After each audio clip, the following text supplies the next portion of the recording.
कुछ बा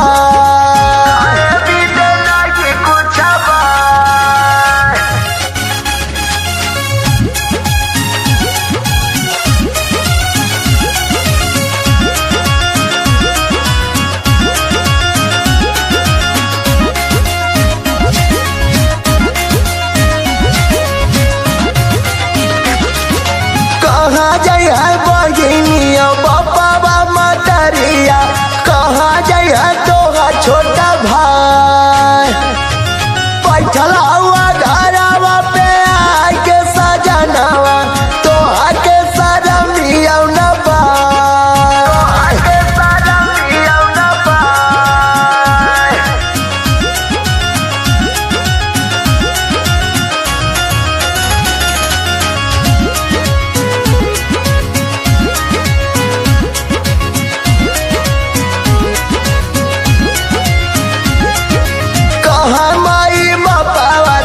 हवारा नहीं जंगर करा के बाय, हर लड़के में हरियाया पड़ी रहा किनारा, तब जय है अकेला भूला।